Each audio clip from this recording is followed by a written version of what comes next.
Appreciate this, by the way. I want to respect your time hardcore because of the fact that you have a massive match coming up on May 14th. We're going to be talking a little bit about that. We're going to be talking a little bit about Golden Boy, some of the comments that actually Oscar De La Hoya had to say on your behalf and how you feel about that.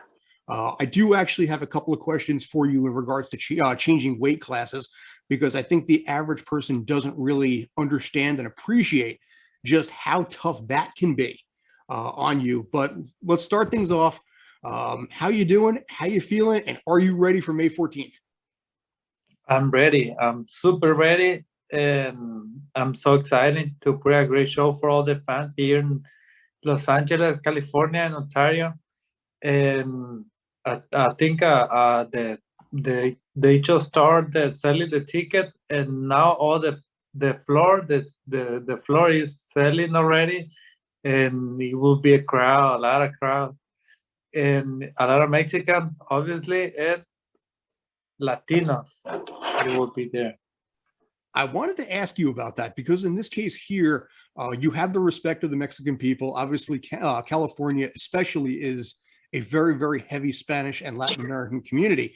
Do you think that's going to help you a little bit going up against a fighter who is in this case from Germany?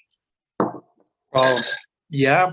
Well, always people is like, they know boxing, and people is like, if with the challenger or with the main guy, they both always. And I think for me it's great because it will be a lot of Mexican people, and obviously I'm Mexican and Latinos too. And this guy, I don't think he care about the crowd because he came from Germany to US and tried to do his best, because so 43 and now they'll try to get my record, right? And that does not want to happen. Well, that's the funny thing about this, because right now you are, like I said, 43-0, 29 KOs. But in this case with Dominic Boesel, his record obviously is impressive as well. But the big difference here is the fact that a lot of his wins actually come from decision. Of his 32 wins, only 12 have actually come from KO. So this is a fighter that we're talking about right now that is trained to go the distance, is trained to be able to drag a fight out.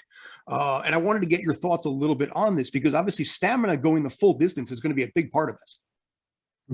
Yes, sir. And I think I have better skill, better stamina, and I will break his record. I will break his mind, and I'm ready for that. Nice. In this case, basically, like I said, May 14th is upcoming. How long you been training for this? Like 3 months. Okay. Yeah. And January. Yeah, since January. So basically since the beginning of the year. Nice. Yeah. And take me through, in this case right now, what is a day for you like? Basically, it's January 14th. Let's just say that's a Tuesday. What does your Tuesday look like for you? I put a great show, put in a great show for the fans, what I say, and get a big knockout. Well, I mean, in this case here, when you're in the process of training, because you've been training for the last 3 months, like you said, what does that routine look like? Are you up at 6 a.m.? Is it 5 miles of running, 2 hours of working out? I mean, what's that routine look like for you? 6 miles a day. Yeah, 6 miles and 3 times a day, the training, and easy work and dedication, because that's the key. That's the key of every champion, right? Training every day, do what you love to do, and I think that's accomplished every day that you have to do it. And you're looking good. You're feeling good. You're feeling confident there. Yes, because I like to be in shape. I like to look good, and that's what I'm always try being training and try to be in shape. Nice. Now, in your case right now, obviously, I want to talk a little bit, if you're cool with it, talk a little bit about Golden Boy, because, like I said, Oscar De La Hoya had some phenomenal comments to talk, about you. You're being 43-0. You're looking at 50-0. Obviously, with fighters like Oscar De La Hoya, Julio Cesar Chavez, you're falling into that lineage, with them. Talk a little bit about what it's like to have someone like De La Hoya talk about you so prominently. Well, for me, it's a honor, and I feel proud to be part of the family Golden Boy. because they had a lot of they put a great job to me, put a great job, and it's a lot of being grateful for me. It's, I don't know, it's like I can describe the emotion that I have, but it's great having his back, having my back to Golden Boy. And as a Oscar, I grew up watching his fight, and he's the legend, and and I want to be like him. I want to be a legend too. I want to be a multiple time champion of the world, and I know that I had to keep working, uh, beating some people in the ring, and that's what I get. Nice. By the way, we're talking with former WBO super middleweight champion Gilberto Zurdo de Oro Ramirez, 43-0, 29 KOs. In your case, I also wanted to talk a little bit right now because you mentioned the fact that you also have your sights on the matchup between Boesel and on Canelo. Now, with your schedule right now, this is what's got me curious. Your fight is on May 14th. Their fight is on May 7th. Are you focusing at all on that? Are you even going to watch that fight? Or is this something where you're just totally focused on Dominic right now? No, I'm just focusing Dominic, and obviously I want to see the fight too, and I will see it on TV, right? But my main focus is in May 14th. Yeah. Awesome. Yeah, because like I said, in this case here, obviously Dominic Boesel is the priority. You know, you guys are similar in height. You guys are similar in some ways there. But again, in his case here, even his last two fights came from decisions. So he is not somebody that typically gets, you know, he's trained to not lose early. He is trained to not win early. He is trained to focus so much on just running the distance and then just burning out on the stamina side. For a fighter like him, was the training process any different, or is it the same routine that you normally run with? And frankly, when it comes down to it, let me ask you this one too. How much footage of him did you watch? Me, I think every day after training, I looked every video that he had, but I think I just like you have to study, you have to know him a little bit. But at the end of the day, everything is on the ring. It's in the ring, and as soon as the ring bell, it's like, okay, this is my night. This is my turn. I had to put a great effort, and in the second round, you know a little bit what he had, what he bring to the table, and then you can look for the knockout. You can go distance. You can do whatever you want in 12 rounds. Yeah, the important thing is just set that pace early, take control, keep everything organized. Yeah. And that's the big thing there. Most people out there don't seem to realize that boxing itself is not like Rocky movies. It's systematic, it's structured. It is not something where you continue to throw gigantic left hooks until you finally down the guy. No, it is a precise, almost chess match sort of style where you have to move every single piece individually to set things up. It's like you say, sometimes like chess, but you don't have to think too much because you have to the rival in front of you, and they can hit you, right? He can hit you in the hard, really hard. Yeah.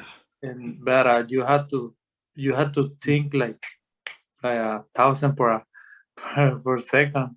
It's so much muscle memory on your side of it too. It's like it's so automatic, I think, for you guys that point.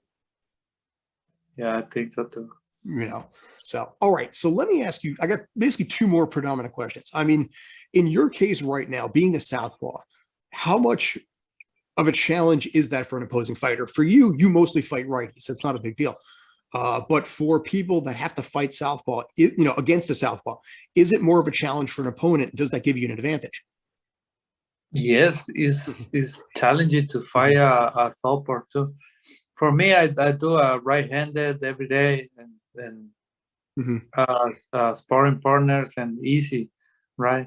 Easy because you know already the food and everything. Mhm. But if you fight with a southpaw, it's hard. It's hard because it's like in front you had it's like you had the other guy in front of you, and you had to, and sometimes you look you look for the right, Mhm. or they look for the right to you, and in this case they look for the left, and you expect you waiting for the right, and they hit you with the left. Yeah. And also, as far as sparring partners go, the sparring partners have to be southpaw or at least trained that way. So it's a little Yes. harder to come by. Uh-huh. Yeah, nice. Now, one of the questions that I wanted to ask, and this is more on a personal level here, is you did say you had the ambition and the drive that you wanted to move up cruiserweight, heavyweight, just moving up in this case here. A lot of people in general don't, I think, appreciate, unless they, have seen certain footage in this case, how much work goes into the weight adjustment side of things. In your case right now, as your goal is to move up in weight, how is that going to change your diet regimen, your workout regimen? I mean, what is that going to entail if you want to move up to heavyweight? Yeah, I think everything will change. They will do more like weights, and I think it will be like just eat more and put more weight and get a more power. And I think everything is like a special diet, a special training, everything had to change. And I mean, it's a great opportunity for me, and that's what I want, to be a multiple-time champion of the world. And you had to pass the process, and I'm willing to do it. I have absolute belief in this because you've been doing this for years. And like I said, you're 43 and 0, 43 and 0, 29 KOs, no losses. I mean, I'm sorry. That's just damn impressive. Thank you so much. No problem. No problem. Is there anything basically that you had any questions on? Anything basically you want to tell the fans out there? Give me some thoughts to your fan base. What do you want to tell them? Well, I just want to say thank you everyone, thank you the people that they give me a good advice, thank you to the haters too, they give me bad advice, because at the end of the day it's a good advice for me, because I take all the advice. Like sometimes they have a little right, Mhm. and I mean, like, it's great if people talking is great for me, because I know that I'm keep continuing, right? And I think that people they know about boxing a lot, Mhm. and I just feel grateful to be a boxer, and I feel grateful to people know me, and that's what I want to say. Like, thank you everyone, thank you for your support. Nice. Nice. Do you mind a couple of real quick questions right on the spot? Yeah, Okay. go ahead. Do you have a favorite Marvel movie? Yes, I do. Back to the Future. All right. Back to the Future. Yeah. Okay. One, two, three. One, two, or three. Three of those. Okay. All right. Coolest person you ever met? Um, I don't know. I've been so many people involved with so many people. Yeah. Nice. If you had a dream fight, I mean, obviously you can't say, the winner of Canelo or Dimitri Boesel, who would be like the perfect of all time of every boxer out there? Who would have been the one you would have liked to meet the most and also like to beat the most? I think Tito Trinidad, the Oscar De La Hoya. I think the old school. Yeah. Nice. So no Mike Tyson then? No Muhammad Ali then? No. That's fine. But in this case, yeah. But yeah, because I mean, in this case, you did talk about, obviously Oscar De La Hoya set Mexico on the map in this case, Julio Cesar Chavez, and now again, you're in that lineage.